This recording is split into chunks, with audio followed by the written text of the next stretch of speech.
The charges are already written. That's the first thing you understand. This isn't a trial in the sense you know. No assembling of evidence, no opening arguments, no period where the case against you is being built. It was built. The record was kept in real time, across every year you lived, with a precision that makes human memory look like a rough draft. Every act, every motivation behind the act, every alternative you chose not to take. The document is complete. What you're here for is the reading of it. Catholic eschatology calls this the judicium particulare, the particular judgment, not the final one at the end of time. This is the intimate one, the immediate one, the one that happens the instant the body stops, with no delay between your last breath and the moment of full reckoning. Catechism. 1022 states it without ceremony. Each soul receives its eternal retribution at the very moment of death. No appointments, no waiting rooms. Just this. The space you're standing in has no obvious architecture. It isn't darkness and it isn't light. It's the absence of the ability to be distracted.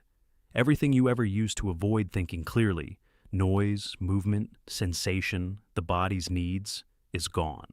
What remains is attention, pure attention, and the thing it's directed at. The first charge is read. Superbia, pride. Pope Gregory I identified it as the Regina Vitiorum, the queen of all vices, the source, the sin that precedes all other sins because it is the sin of disordered self-regard, the decision, made quietly and repeatedly over a lifetime, that you are the measure of things, not arrogance in the crude sense. Not the man who announces his superiority at dinner parties, subtler than that, more architectural. Pride is the habit of placing yourself at the center of your own moral universe and quietly exempting yourself from standards you hold everyone else to.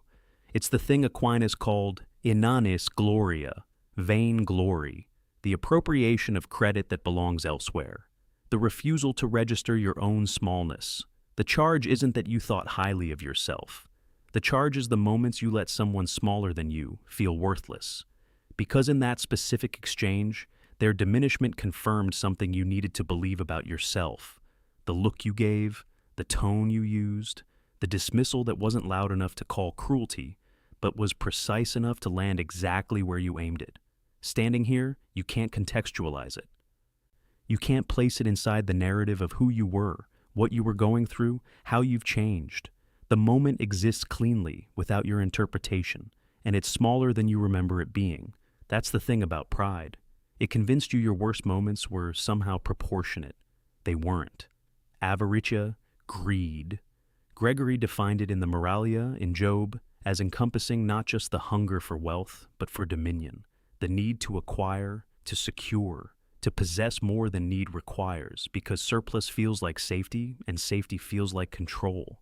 This charge isn't about money specifically. It's about the time, the hours spent calculating what you could accumulate, the decisions made based on preservation of position rather than what was right. The person you didn't help because the cost, not even a large cost, would have required you to give something up.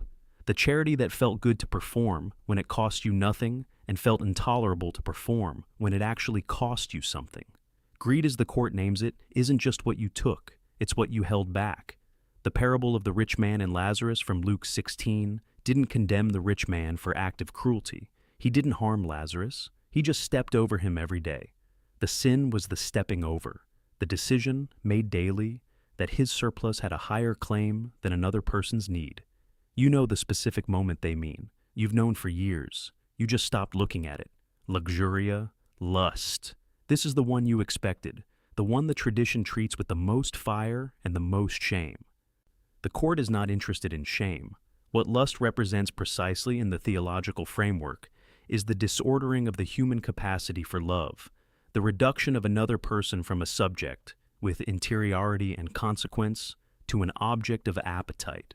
Aquinas identified it as a sin specifically because it distorts the rational soul's capacity to love rightly. It makes the other person temporarily incomprehensible as a person. The charge isn't the desire. It's what you did with the person in your mind once desire arranged them a certain way. The dehumanization that happened before any action. The reduction. the way someone's full reality, their history, their grief, their irreducible selfhood, compressed into something purely useful to your want. And the moments after, when the wanting subsided and the person became a person again, and you moved quickly past that because the transition was uncomfortable to examine, the court examines it. For as long as the examination requires. Invidia, envy.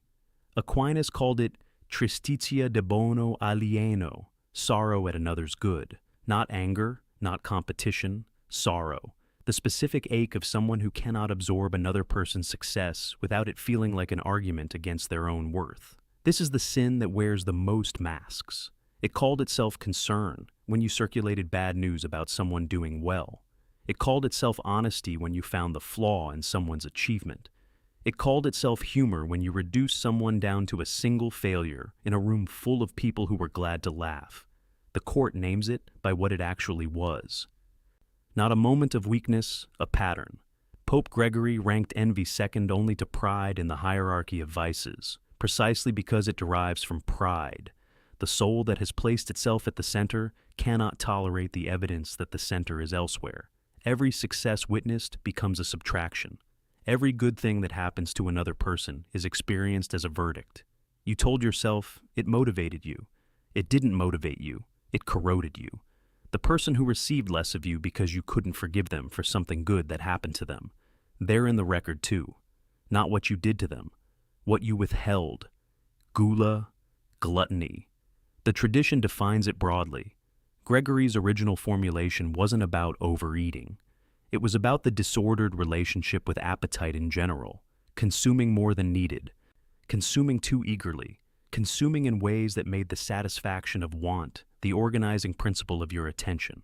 What that meant in your specific life is already in the record, the numbing, the way excess became the solution to discomfort. The moments you chose something consumable over something that would have required you to remain present. Food, drink, stimulation, entertainment, anything that could be ingested and used to fill a space that was actually asking for a different kind of attention. Aquinas wrote that gluttony's real damage isn't physical. It's what it does to the soul's capacity for clarity. Habitudo, sensus, circa intelligentiam. A dullness of sense as regards understanding. The appetite fed past the point of need doesn't just occupy the body, it occupies the mind.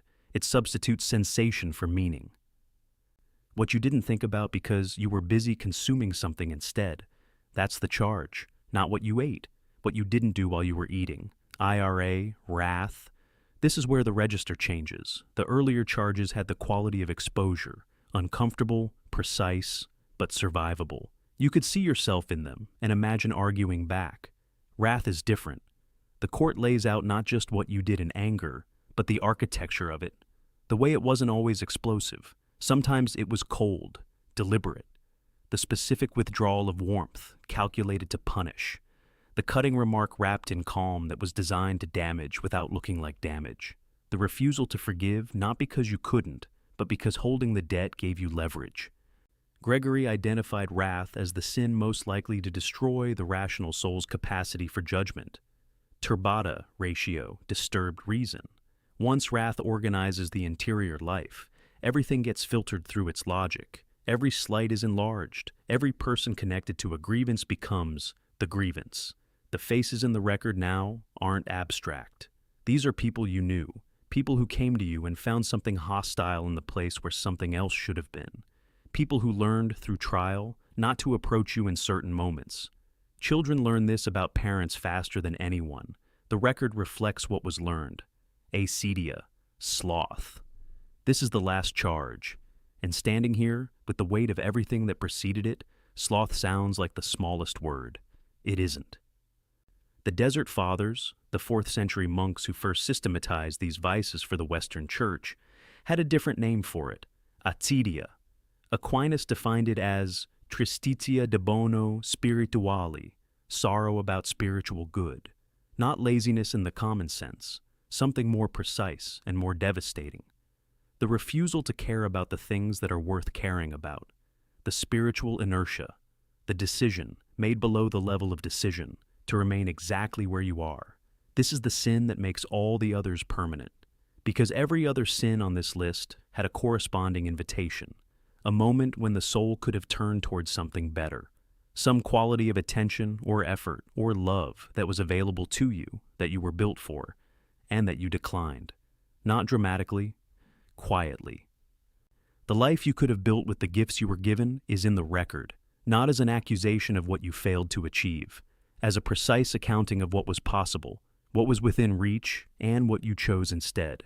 The parable of the talents from Matthew 25 was never about money. It was about this. The servant who buried what he was given didn't steal it, didn't squander it. He simply refused to use it. And the response to that refusal in the text is the harshest verdict in the parable. The reading ends, not with a gavel, not with an announcement. The record was read. The record was complete.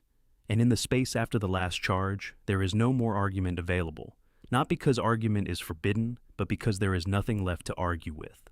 Aquinas wrote that sin is not merely an act. It is a distortion of the soul's capacity for love, a disordering of what the soul was made to do. Every charge on this list was, beneath its surface, a version of love turned inward, love withheld, love reduced to appetite or pride or inertia. And standing here, what lands, fully, without the protection of time or context or the ordinary mercy of forgetting, is not primarily the weight of what was done. It's the clarity of what was possible, what the soul was built for, and how far short of it you lived. The verdict follows, and nothing that comes after surprises you.